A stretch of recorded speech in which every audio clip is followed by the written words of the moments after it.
Hay muchos hogares que están destruidos por la irresponsabilidad de los padres, la rebelión de los hijos, la promiscuidad sexual, las drogas, los embarazos no deseados.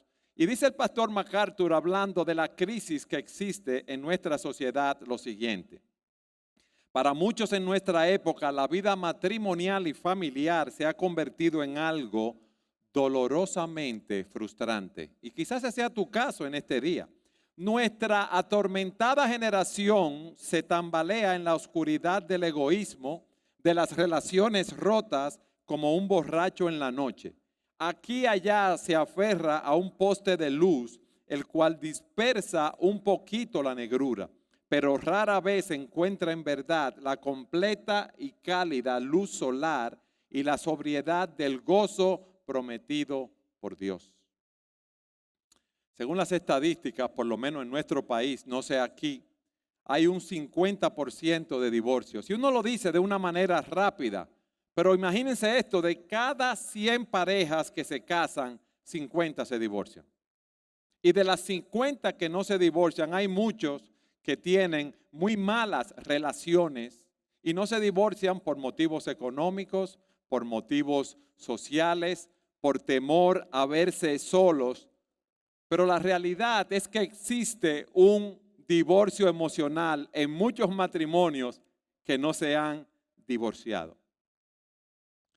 Cuando vemos las noticias, nos asombra el ver lo que está sucediendo. Y muchos dicen, ¿realmente la institución del matrimonio se va a mantener? Y se preguntan, ¿por qué hay problemas familiares? ¿Por qué hay problemas matrimoniales? Y el punto es, porque queremos llevar adelante nuestras familias, nuestros matrimonios con nuestros propios criterios y no según los planos o el diseño que Dios nos ha dado. Por eso el pastor Fausto en el día de ayer nos explicaba a la luz de Colosenses cuál es ese diseño de Dios para la familia. ¿Cuál es ese diseño de Dios para los esposos, las esposas, los padres y los hijos? Hay un problema, y es que esta sociedad ha dado la espalda a Dios y quiere construir con sus propios criterios. Han echado a un lado lo que Dios dice. Y resulta que estamos siguiendo lo que nos enseñan los expertos, entre comillas. Personas que no tienen la autoridad dada por Dios, sino sus propios criterios para influenciar a nuestra sociedad. Una sociedad que se encuentra en tinieblas. En días pasados, una pareja se me acercó para decirme que tenían problemas con uno de sus hijos, el cual les había confesado que tenía atracción por personas del mismo sexo. Pero resulta que hacía 6 años ellos habían llevado a su hijo por ciertas situaciones donde un psicólogo, y el hijo había hablado con el psicólogo y le había dicho que tenía esa atracción por personas del mismo sexo. Y ustedes saben lo que le dijo el psicólogo: que si él se sentía bien así, él debía seguir su estilo de vida. Y ese psicólogo, siendo el hijo un joven, no le dijo nada a los padres. Y ahora, 5 o 6 años después, los padres se enteran que el hijo tiene esa atracción. Estamos en una crisis. Y quizás tú te encuentras en una crisis en tu matrimonio, en tu familia. Quizás tú llegaste a tu matrimonio lleno de sueños y lleno de esperanzas, pero resulta que cada uno llega al matrimonio y piensa formar su familia teniendo los criterios propios. Déjenme explicarles eso. Todos llegamos al matrimonio con un juego de planos debajo del brazo. Cómo nos educaron en nuestro hogar, cómo vimos que reaccionaban nuestros padres, nuestras madres, nuestros hermanos. Y de ahí dijimos, bueno, estas cosas para mí son buenas, yo las voy a copiar. Y entraste, como digo, lleno de sueños y de esperanza y esperanzas a ese matrimonio. Pero resulta que tú eres un hombre, te has casado con tu esposa que es una mujer, son géneros diferentes. Tienen formas de ser diferentes, tienen trasfondos diferentes sociales, educativos, económicos, ¿Y qué sucede cuando dos ríos se juntan y desembocan en el mar? Hay turbulencia. Y eso pasa en muchos matrimonios. Y la pregunta que nos hacemos es la siguiente. Ok, ¿cómo vamos a manejar nuestro matrimonio y nuestra familia? ¿Conforme a los criterios de quién? ¿Cómo vamos a educar a nuestros hijos? ¿Cómo vamos a tener nosotros nuestra relación? ¿Quién va a ser la cabeza de la casa? ¿Quién va a tener la responsabilidad de educar a los hijos? ¿Quién va a tener la carga de la economía en la casa? Es como cuando dos personas quieren construir una casa cada uno en un mismo terreno con dos juegos de planos diferentes. Imagínense. Usted quiere construir una casa con un juego de planos de una casa de un piso solamente. Y su cónyuge quiere construir una casa, pero tiene un juego de planos para un edificio de 3 plantas. Entonces empiezan a construir en el mismo terreno esa casa y donde usted entiende para su casa de un solo piso que va una zapata de 1 metro, usted ve que el otro está mandando a hacer una zapata de 3 metros.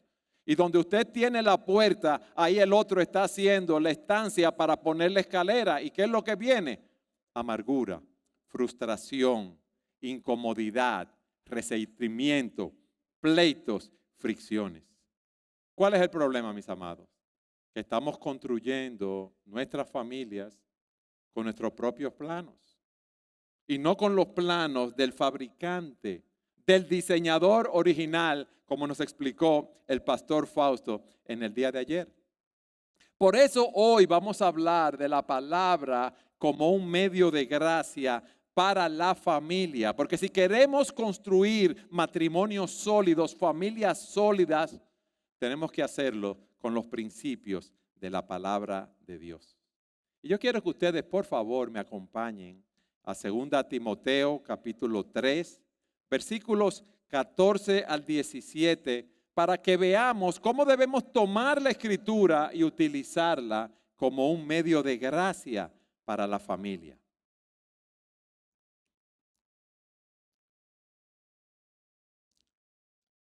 En el capítulo 3, déjenme decirle algo del contexto. En el versículo 1, Pablo describe las características de los hombres en los últimos días. Dice, pero debes saber esto, que en los últimos días vendrán tiempos difíciles, y da la razón, nos da la característica. Los hombres serán amadores de sí mismos. Los hombres van a buscar hacer su voluntad. Los hombres van a querer salirse con la suya. Los hombres son egoístas, avaros, actanciosos, soberbios, amadores de los placeres en vez de amadores de Dios. Él continúa diciendo que en los últimos días va a haber una abundancia de religión. Va a haber personas que tendrán una apariencia de piedad, pero su vida no serán transformadas por la palabra de Dios. Habrá muchas personas, como vemos hoy, asistiendo a las iglesias con una Biblia debajo del brazo, pero veremos una decadencia mayor. Y a partir del versículo 14, Pablo exhorta a Timoteo y le dice, Timoteo, persiste tú en lo que has aprendido y te persuadiste, sabiendo de quién has aprendido, y que desde la niñez has sabido las sagradas escrituras, las cuales te pueden hacer sabio para la salvación por la fe que es en Cristo Jesús. Toda la escritura es inspirada por Dios y es útil para enseñar, para redarguir, para corregir, para instruir en justicia, a fin de que el hombre de Dios sea perfecto, enteramente preparado para toda buena obra. ¿Qué le está diciendo Pablo a Timoteo? Mira, Timoteo, tú tienes la escritura, la palabra de Dios, que es completamente confiable y suficiente para dirigirte en todo lo concerniente a la vida y a la piedad. Y esa palabra tiene un propósito. Te hace sabio para salvación, te enseña, te reprende, te corrige, te instruye en justicia y te perfecciona y te prepara para toda buena obra. O sea que la Biblia contiene información suficiente para nosotros encontrar no solamente la salvación en Cristo, sino para recibir la instrucción que tú y yo necesitamos para vivir nuestras vidas de una manera que glorifiquemos a Dios en nuestro peregrinar por esta tierra. Muchos cristianos dicen, sí, yo creo en la Biblia. La Biblia es suficiente, pero en su pensamiento más íntimo y en la práctica muchas veces quieren aplicar su juego de planos y no el juego de planos de Dios. Y yo quiero retarte hoy para ver qué juego de planos tú estás aplicando en tu vida, en tu familia. Si tú estás tomando la palabra de Dios como un medio de gracia en tu matrimonio y en tu familia. O tú estás siguiendo las corrientes de este mundo. Lo primero que vemos aquí es que la Biblia es totalmente confiable. ¿Y por qué? Porque Pablo le dice a Timoteo, toda la escritura es inspirada por Dios, es respirada, es soplada de Dios si la traducimos de una manera literal. Ella proviene de Dios y a través de ella Dios nos está hablando. Dios está revelando a esta humanidad caída. Y desde Génesis a Apocalipsis aquí tenemos la verdad de Dios. Aquí vemos el carácter de Dios. Aquí vemos los atributos de Dios y el plan divino que Dios tiene para la redención del hombre, el cual fue creado a su imagen y semejanza. O sea que esa palabra es totalmente confiable. Y la primera pregunta que yo te hago a ti, mi amado, es, ¿tú estás confiando en la Escritura? ¿Realmente tú estás confiando en la palabra de Dios? ¿O tú tienes la palabra de Dios y algo más que te está guiando en tu vida? Eso es lo primero que debemos preguntarnos. Lo segundo que vemos aquí en el texto es que esa palabra es útil, cumple un propósito, hace un trabajo en nuestras vidas, hace un trabajo en nuestros matrimonios, hace un trabajo en nuestras familias. Esa palabra es inspirada por Dios, esa palabra es suficiente. Todo lo que nosotros necesitamos saber para ser salvos, para dar gloria a Dios en nuestras vidas, para dar gloria a Dios en nuestros matrimonios, para dar gloria a Dios en nuestras familias, se encuentra aquí en las Escrituras. Y lo primero que vemos es lo que nos dice, que nos hace sabios para la salvación por la fe que es en Cristo Jesús. No somos salvos por confiar en la Biblia, sino por el Cristo que nos revela la Escritura y por la obra que Él hizo en la cruz del Calvario.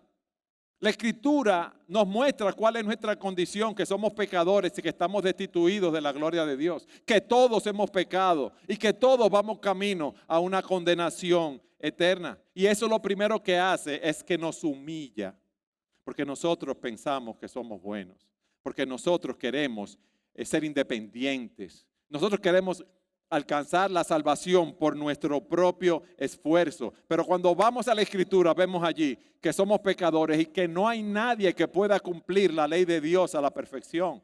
Porque si sintetizamos la ley de Dios en amarlo a Él con todo nuestro corazón, alma y mente, y amar a nuestro prójimo como a nosotros mismos, desde que nacimos hasta aquí, vemos que ninguno la hemos cumplido.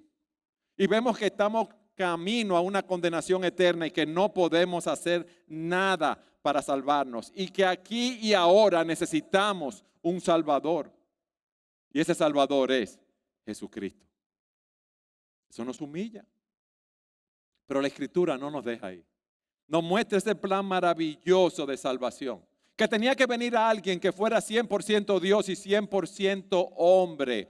¿Por qué? Porque habíamos pecado contra un Dios infinito y ningún hombre podía pagar la pena de ese pecado, de la transgresión de la ley de Dios. Y Dios, la segunda persona de la Trinidad, Jesucristo, se encarnó y vino a la tierra y vivió una vida de obediencia perfecta.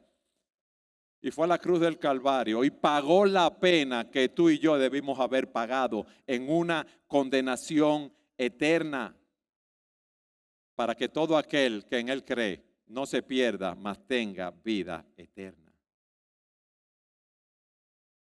La Escritura, la palabra de Dios, nos hace sabios para salvación. Si ustedes van conmigo al Salmo 19 en el versículo 7, se nos dice, la ley del Señor es perfecta, la ley de Jehová es perfecta, que restaura el alma. Y cuando habla de la ley, no debemos aquí ya limitarnos a la ley de Moisés o al Pentateuco, sino a toda la revelación de Dios. Pero esa ley dice que es perfecta. ¿Y tú sabes lo que significa? Que es completa, que es exhaustiva, que es suficiente, que cubre todos los aspectos de un asunto, que cubre todos los aspectos de la vida que son necesarios que nosotros conozcamos como creyentes. La ley del Señor es perfecta y tiene un efecto. Convierte el alma, revive, restaura, transforma. Nosotros somos hombres pecadores, hombres caídos, y esa palabra dice aquí que nos restaura al lugar del cual nos habíamos apartado de Dios por causa del pecado. Hace que el hombre se vuelva del pecado hacia Dios. Y esa palabra nos guía en nuestro caminar por esta tierra. Por eso lo primero que toda persona necesita, lo primero que todo matrimonio necesita, que toda familia necesita, es ser salvo de la condenación eterna. Y la salvación solo se encuentra en Jesucristo. Yo quiero que ustedes me acompañen al Evangelio de Juan, capítulo 5, versículo 24. Mis hermanos, por eso debemos tomar la palabra, debemos apropiarnos de esa palabra, debemos nutrirnos de la palabra, debemos predicarla a nuestros hijos, a nuestros familiares, a nuestras esposas si no conocen al Señor. Fíjense lo que dice Juan 5:24. En verdad os digo, ¿qué os digo? Que el que oye mi palabra y cree al que me envió, tiene vida eterna. Y no viene a condenación, sino que ha pasado de muerte a vida. Las personas que oyen la palabra y creen en el Padre y el Hijo no van a ser condenadas. Han pasado de muerte a vida. Fíjense que cada vez que Cristo resucitó a alguien de los muertos, fue hablando la palabra. Entonces nosotros no solo debemos apropiarnos de esa palabra, debemos predicar la palabra sin temor. Ese es el mayor instrumento de evangelismo y eso es lo que realmente necesitan nuestros matrimonios y necesitan nuestra familia. El que oye y cree será salvo. El que oye y rechaza la palabra, dice aquí, será condenado. Va a una condenación eterna. Si ustedes van conmigo a Juan capítulo 20, en el versículo 30 y 31, dice lo siguiente. Y muchas otras señales hizo también Jesús en presencia de sus discípulos que no están escritas en este libro. Pero estas se han escrito para que creáis que Jesús es el Cristo, el Hijo de Dios, y que al creer tengáis vida en su nombre. En la nueva iglesia que estamos empezando, estamos predicando de encuentros con Jesús en el Evangelio de Juan. Porque Juan escribió y destaca aquí las señales y milagros que Jesús realizó para mostrarnos que Él es el Salvador prometido, que Él es el Dios encarnado, que Él es el Salvador del mundo. Y se nos dice que Cristo llevó a cabo muchos milagros para que creyéramos en Él, que Él es el Hijo de Dios y que para que al creer tengamos vida en su nombre. Ahora yo te voy a hacer una pregunta. ¿Tú has creído en Cristo? Sí. Fíjate, yo no te estoy preguntando si tú conoces la Escritura, sino si tú has creído en Cristo. Hay personas que tienen mucho conocimiento de la Biblia, del Señor, de Dios, conocimiento. Y hay personas que están involucradas en muchas actividades religiosas. Pero le digo algo sumamente profundo. Creer en Cristo es creer en Cristo. Está profundo eso, ¿verdad? Creer en Cristo es creer en Cristo. Es dejar de confiar en nosotros mismos, en nuestras propias capacidades, en todo sentido, y confiar solamente en Él. Es poner, así como ustedes están sentados en esa silla y están confiados que no se van a romper con el peso suyo, es descansar nosotros para la salvación de nuestras almas en Cristo, que es el creador de todas las cosas de este universo, de las moléculas que mantienen esa silla unida. Eso es creer en Cristo. Es verdad que tenemos luchas porque no hemos sido glorificados, pero nosotros descansamos en Él y confiamos en su palabra para salvación y confiamos lo que nos dice la palabra. Porque esta palabra, mis amados, es la mayor fuente de evangelismo. ¿Y qué es lo que pasa en muchas iglesias hoy? Que no se está predicando la palabra. Y eso es lo que nosotros tenemos que predicar, porque es la mayor fuente de evangelismo. Fíjense lo que dice en Hechos 16. Pablo estaba predicando, entonces Lidia, vendedora de púrpura de la ciudad de Tiatira, que adoraba a Dios, estaba oyendo. Y cuando se estaba predicando la palabra, el Señor abrió el corazón de ella para que estuviese atenta a lo que Pablo decía. ¿Qué estaba haciendo Pablo? Predicando la palabra. Y eso es lo que nosotros debemos hacer. ¿Tú sabes por qué esta sociedad tiene problemas? ¿Tú sabes por qué hay problemas en tantas familias? Porque las personas no conocen a Dios. Porque no han sido salvados. No conocen al Creador de los cielos y de la tierra. Y que no conocen a Jesucristo, quien es el camino, la verdad y la vida. Y que nadie viene al Padre sino es a través de Él. Y no conocen que es el único nombre dado a los hombres en el cual hay salvación aquí debajo del cielo. No lo conocen. Eso es lo primero que nos dice el texto. Si yo me quiero apropiar de la palabra como un medio de gracia para mi familia, yo debo conocer a Jesucristo. Amén. Lo segundo que nos enseña el texto es que esa palabra nos enseña la verdad de Dios. Las personas tienen problemas porque no son salvas, pero tienen problemas porque no conocen la verdad de Dios. Y aquí se nos dice que esa palabra es útil para enseñarnos lo que es verdad. Aún hay muchos cristianos con años en la fe que no han profundizado en el estudio de las Escrituras. Y aquí se nos dice que esa palabra nos enseña, nos imparte el conocimiento acerca de la revelación de Dios. Nos da una cosmovisión, nos dice cómo debemos pensar y cómo debemos actuar. Nos dice cómo debemos conducirnos en nuestro matrimonio. ¿Cómo deben tratarse los miembros de una familia? ¿Cuáles son los deberes tuyos como esposo? ¿Cuáles son tus deberes como esposa? Lo que tú viste en tu casa, como yo dije al principio, que se comportaron tus padres porque a ti te gustaba que era así. ¿Cuál es tu función? ¿Qué tú debes hacer como un padre? ¿Qué debes esperar de tus hijos? ¿Quién es la autoridad en la familia?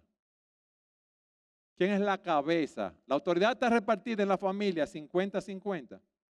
¿Quién debe proveer el sustento en el hogar? Yo veo ahora que las parejas se casan y dicen, vamos a ir 50-50. Y yo creo que las mujeres están, en ese caso, muchas veces, si el hombre puede producir el 100%, ¿por qué yo voy a llevar el 50%? No, déjalo a él que le la cabeza. Si por ser un matrimonio que está empezando y tienen gastos, ¿verdad?, adicionales y la esposa tiene que ayudar con el ingreso de la casa, está bien. Pero ahora el esposo le dice, bueno, yo voy a pagar la casa, la electricidad y el carro. Entonces tú vas a pagar los alimentos y tales cosas. No. Eso es una responsabilidad del esposo. ¿Cómo manejo mi dinero? ¿Quién es responsable de instruir y disciplinar a los hijos en el matrimonio? Generalmente son las mujeres que toman esa labor sobre sí porque pasan más tiempo en la casa. Pero la Escritura me enseña que el responsable es el padre. ¿Cómo debo conducirme en un noviazgo? ¿Cómo yo voy a controlar mis emociones con esos mariditos que se encienden como la pólvora y explotan como un cohete? ¿Cómo yo voy a controlar la ira? ¿Cómo yo me voy a librar en el matrimonio de ese corazón lleno de amargura cuando tenemos una diferencia? Y te castigo a ti entonces con los látigos de la indiferencia. ¿No vamos a conducir así? ¿Cómo voy a manejar la depresión, la ira, la ansiedad? ¿Cómo voy a vencer la tentación? Y yo estudiando el texto dije algo, ni tú ni yo, la palabra de Dios. Ni tú ni yo, la palabra de Dios debe ser la que defina nuestras vidas, porque es el medio de gracia dado por Dios para yo regir mi vida completa. ¿Qué estamos viendo? Para que nadie se me pierda, que en la crisis que hay en el mundo, las personas están siguiendo sus propios criterios, están siguiendo los criterios de los gurúes, si se puede decir así, de los sabios de este mundo que no conocen a Dios. Y nosotros decimos que debemos tomar los planos de nuestro diseñador, quien nos creó, quien creó el matrimonio, quien creó la familia, que es Dios.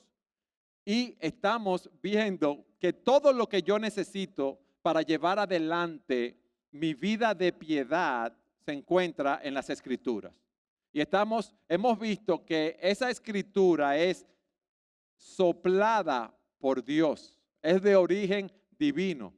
Que esa Escritura nos hace sabios para salvación, porque allí vemos el plan de Dios para nosotros, vemos al Señor Jesucristo, esa es su revelación.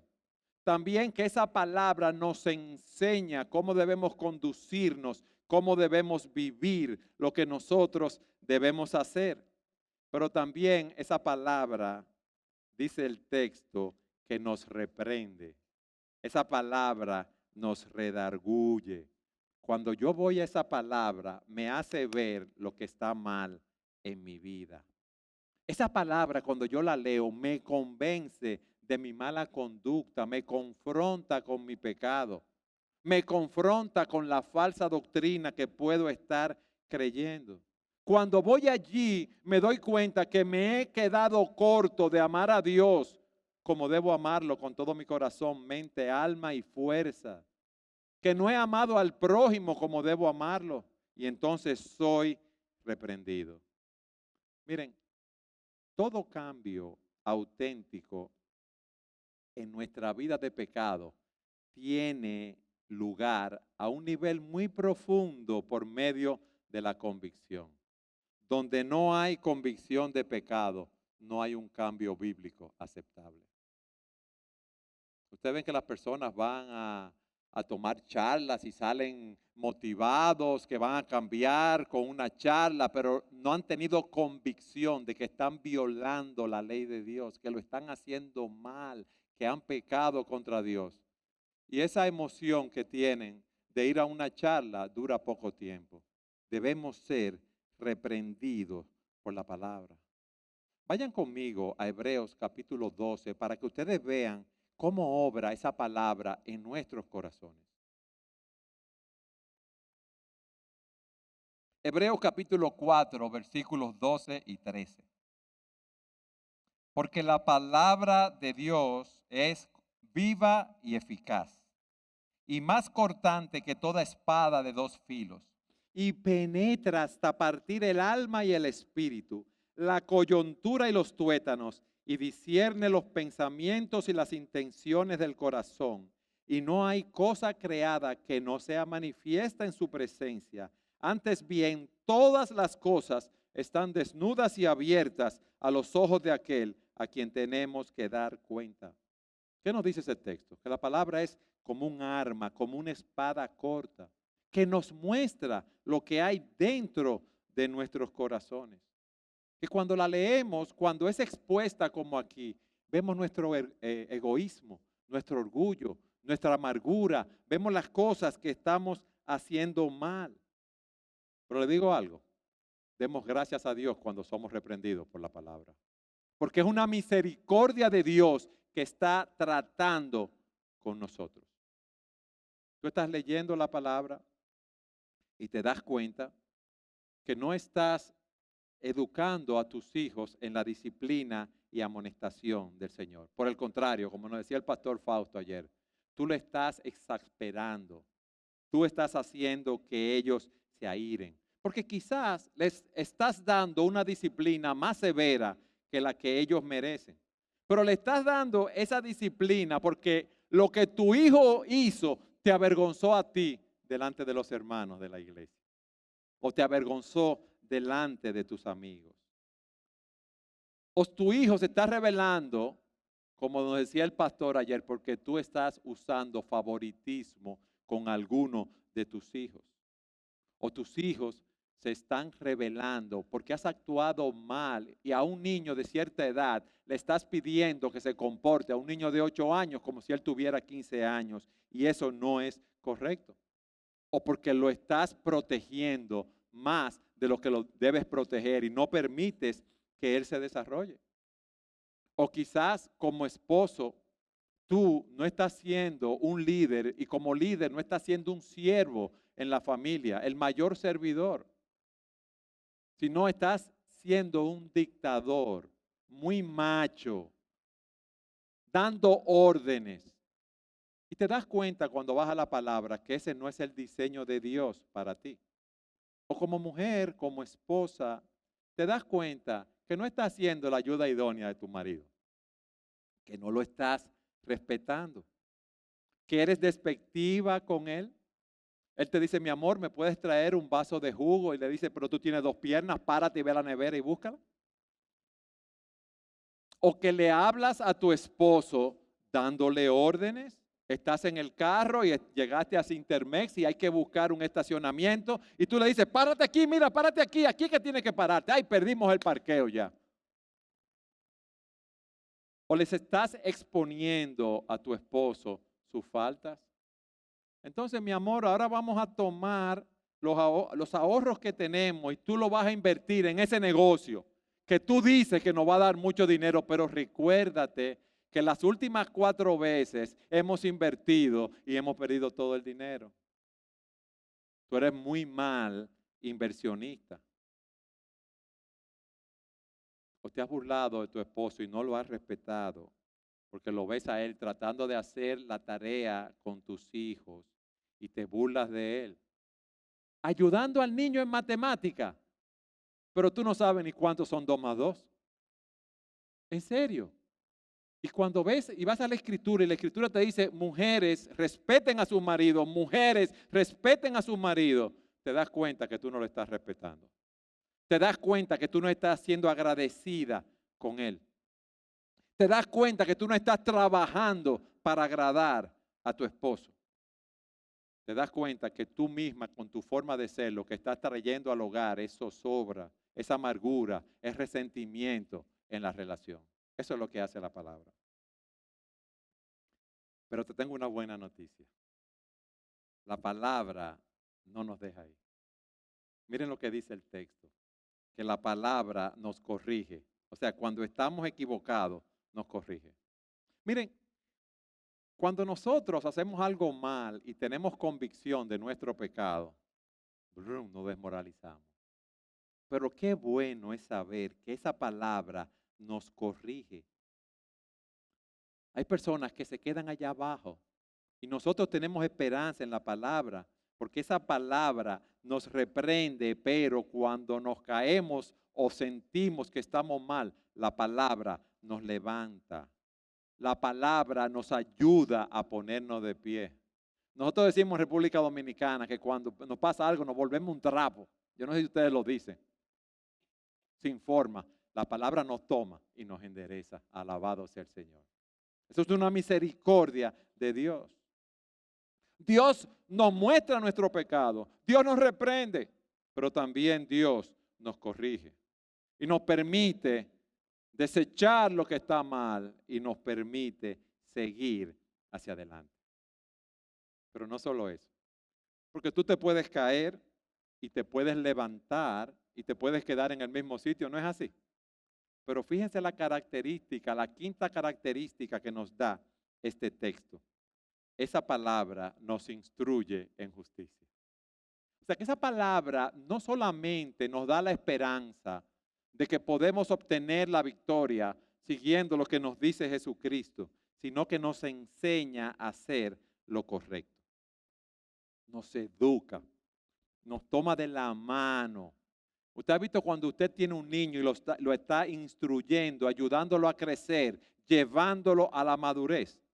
Eso hace la palabra con nosotros. O sea, tu matrimonio, tu familia tiene esperanza. tú tienes esperanza. Tú puedes seguir adelante.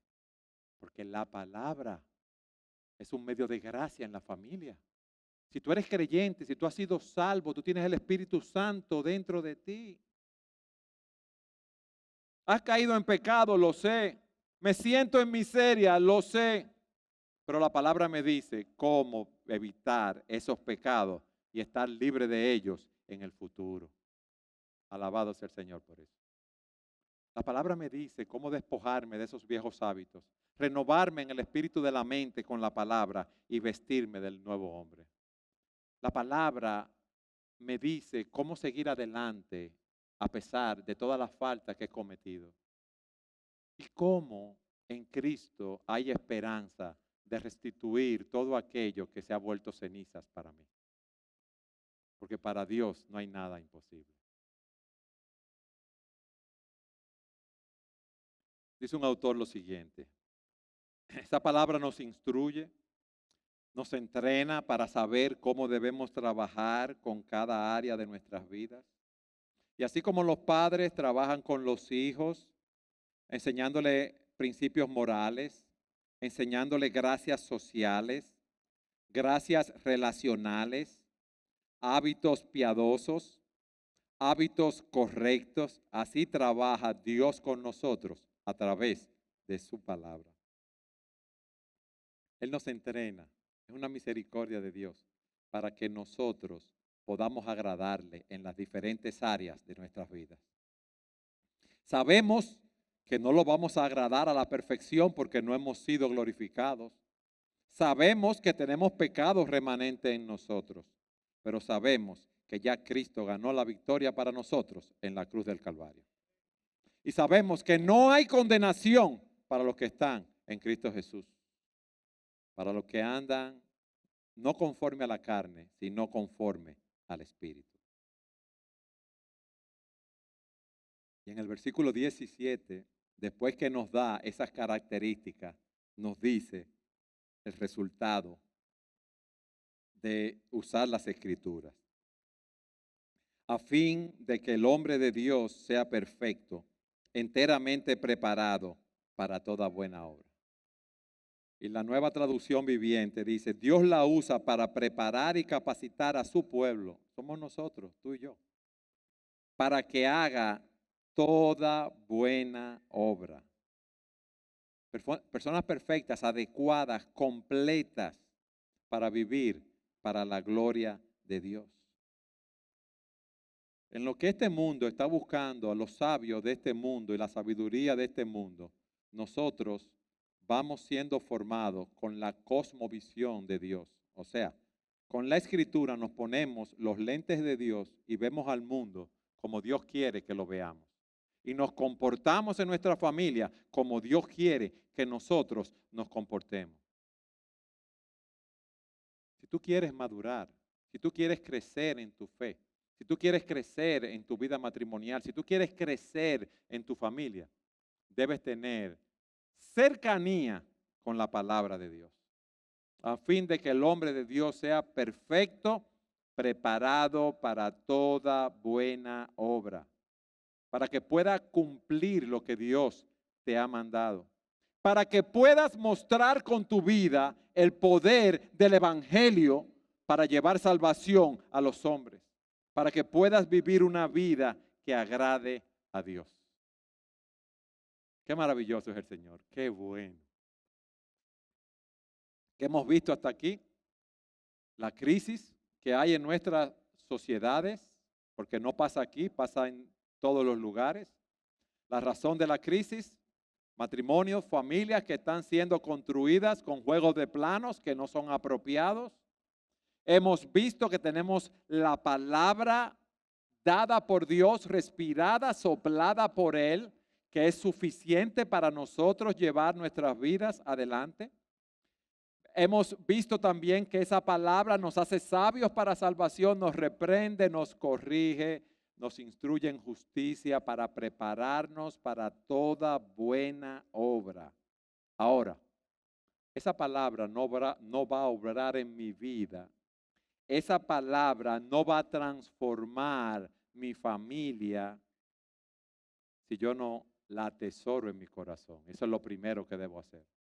Leer la palabra de Dios. Hay personas que son buenos lectores, otras personas son buenos oidores que pueden escuchar mejor la Biblia hablada. Pero cuando tú te acerques a la Escritura, no vayas a la Biblia diciendo, bueno, yo estoy leyendo la Biblia en 2 años, en 1 año. Hoy me toca a mí leer el Salmo 90 y voy a leer el Salmo 90. De ahí leí el Salmo 90. Ay, Señor, bendíceme. Leí el Salmo 90, la cierro y me voy para mi casa. No. Si tú estás casado o casada y tu esposo lo envían en su trabajo 3 meses a algún lugar, yo te apuesto que ya no viene la carta por correo, pero tú chequeas el mail cada 15 minutos o el WhatsApp para ver lo que te dice tu esposo. ¿Por qué? Porque es la comunicación, es la carta de una persona amada que te está hablando. Esta es la carta de Dios para ti. Esta es la carta de aquel que dio a su Hijo en la cruz del Calvario por tus pecados. Y Él quiere darte sus directrices para tu vida. Y Él quiere mostrarte su amor, su bondad y su misericordia de diferentes maneras. Y Él quiere que tú vayas y te encuentres con Él a través de su palabra. ¿Y qué uno hace? Nada. Es más, uno tiene más interés en ver la serie que están dando en la televisión, en la serie de Netflix que le estamos dando seguimiento, que leer la palabra de Dios. Yo hablaba con una hermana que me decía, yo estoy viendo una serie de Netflix X y veo una, la otra, una detrás de la otra. O sea, no es que veo una hora, una en 1 hora y después al otro día, no, continuamente. Wow. ¿Y tú con la palabra de Dios? ¿Qué tú haces? Yo te apuesto que si te dicen que hay un juego de fútbol y te gusta el fútbol, tú sales temprano, vas al supermercado, compras las cosas que te gustan, llegas a tu casa, te acomodas en el sillón con las cosas que te vas a comer, con tu refresco, a ver tu juego de fútbol. Eso es bueno, no es malo. Pero yo quiero que tú hagas eso con la palabra de Dios. Debemos desarrollar ese amor. Yo no estoy hablando de seguir, de leer este libro para que tú seas más moral o para que tú aprendas más de doctrina o de historia. No, no. Esa es, repito, la carta de amor de nuestro Dios, de nuestro Creador a la raza humana. Es la carta de Dios para ti y para mí. Dios nos está hablando de una manera personal. Dios se ha acercado, Dios se hizo hombre y Él nos ha llamado a salvación. Y Él quiere que tengamos una relación personal con Él. Que meditemos en esa palabra. No solo que la leamos, que meditemos en esa palabra, día y noche. Como dice Josué, nunca se apartará de tu boca este libro de la ley, sino que de día y de noche meditarás en él, para que guardes y hagas conforme a todo lo que está escrito en él, porque entonces harás prosperar tu camino y todo te saldrá bien. Muchas veces uno lee la escritura 10 minutos, ora 30 segundos y sale, y cuando está en la puerta ya ni sabe lo que ha leído. Tenemos que memorizar la escritura, tenemos que meditar en ella, tenemos que aplicarla a nuestra vida. Tenemos que dejar que esa palabra nos vaya limpiando, que esa palabra permanezca en nosotros, que el estar en ella, el hacer nuestro devocional, sea un deleite para nosotros. Esa es la forma como tú te vas a deleitar en Dios. Ahora te digo algo. Yo no puedo probar eso por ti ni tú por mí. Eso es una experiencia personal. Yo no puedo probar un dulce y decirte, wow, yo te puedo decir qué bueno está, pero tú no sabes lo bueno que está hasta que no lo pruebes. Entonces tú debes probar la palabra de Dios de esa manera. Y solamente podemos probarla, solamente podemos vivir en ella, solamente podemos apropiarnos de ella para aplicarlas en nuestros matrimonios cuando nos acercamos a esa palabra de una manera personal. Mi pregunta es esta, ¿tú lo estás haciendo? Yo quiero poner ese reto delante de ti. Yo quiero que tú veas la obra que Cristo realizó en la cruz del Calvario a favor de nosotros, cómo entregó su vida, cómo dejó su trono en los cielos, la adoración de los ángeles, la comunión con su Padre y el Espíritu Santo por amor a nosotros. Siendo rico se hizo pobre para que nosotros por su pobreza fuésemos enriquecidos, mis hermanos. No es para que vivamos para nosotros mismos, sino para aquel que murió y resucitó por nosotros. Y el tiempo es corto. Y estamos en una sociedad que va camino a una condenación eterna porque hay muchos falsos maestros y nosotros tenemos la palabra profética más segura que debe alumbrar en esta sociedad que está en tinieblas. ¿Y qué estamos haciendo con esa palabra profética? La estamos poniendo debajo de la mesa, debajo de la cama, cuando debemos proclamar esas verdades, predicándolas con nuestras vidas, con nuestros matrimonios y con nuestra familia. La palabra no va a ser un medio de gracia para tu familia si tú no te apropias de ella. Y ese es el reto que yo quiero poner delante de ti en este día. Que cada día tú veas esa carta personal que Dios te ha escrito. Carta que te puede hacer sabio para salvación si tú no conoces al Señor. Esa carta que te enseña cómo vivir, que te reprende, que te corrige, que te instruye en justicia a fin de prepararte, de que seas perfecto, preparado para toda buena obra. Por eso nosotros debemos apropiarnos y amar esta palabra, aplicándola en nuestras vidas, aplicándola en nuestros matrimonios, aplicándola en nuestro trabajo, aplicándola en nuestra familia. Amado, les repito, hay un mundo que anda afuera a tientas, en medio de la oscuridad, a merced de filosofías y teorías cambiantes. Y nosotros tenemos esa palabra de Dios y debemos proclamarla. Dios nos dejó su palabra. ¿Tú quieres crecer en la gracia y el conocimiento de Dios? Allí está la Escritura. ¿Tú quieres ser ese padre, ese esposo que sea un líder real, un esposo amante, un proveedor, un protector, un pastor? Ve a la palabra. ¿Tú quieres ser esa mujer que sea una ayuda idónea, que se somete, que respeta a su marido? Ve a la palabra. ¿Tú quieres ser un hijo que honre a sus padres obedeciéndolo? Ve a la palabra. ¿Quieres que tu familia honre y dé gloria a Dios en medio de este mundo en confusión? Allí está la palabra de Dios. Apropiémonos de ella. La palabra inefable, inerrante y todo suficiente de Dios. Y es mi oración, es mi clamor que Él nos ayude a nosotros amar cada día más esa palabra, a deleitarnos en ella, a ver a Jesucristo allí, a mi Salvador, y a poder proclamar las glorias de mi Salvador a este mundo que no lo conoce. Con mi boca, con mi testimonio, con el testimonio de mi matrimonio, con el testimonio de mi familia, para la gloria de Dios.